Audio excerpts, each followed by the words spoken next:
Hello, avocado fans. This is Gregory in the yard with the dogs.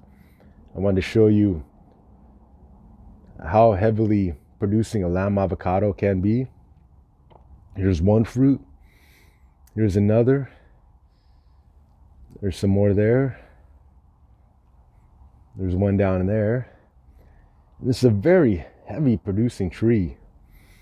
It's just got clusters and clusters of avocados.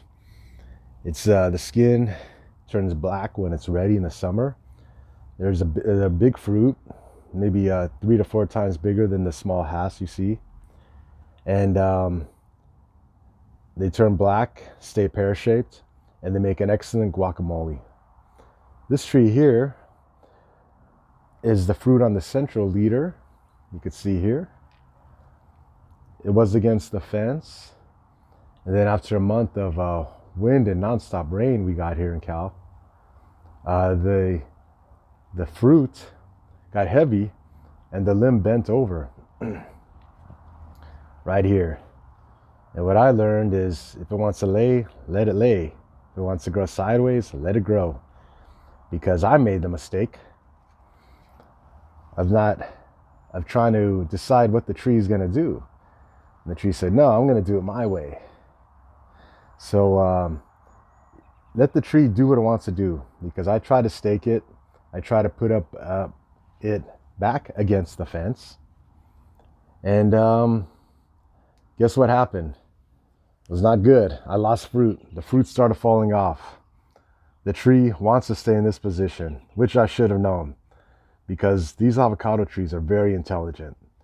And you just let them do what they want to do.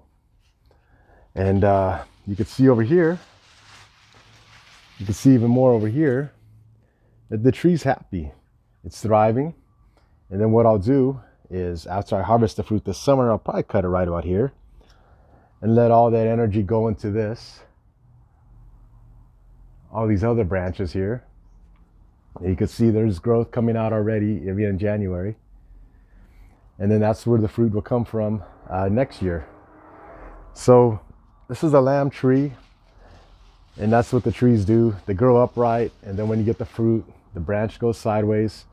And like I said, if it wants to grow that way, let it grow. If it wants to lay, let it lay.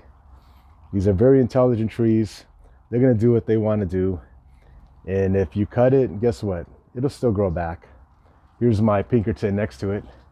And you can see I topped it off. And look, there's all kinds of growth all around it, as if nothing even happened. All right. Leave any comments if you have. And let's get a discussion going. Let me know how your trees are doing.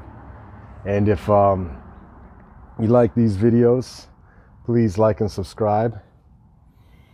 And hopefully I can show you more trees and avocado trees and tropicals that grow well in Northern California or in other parts of the world.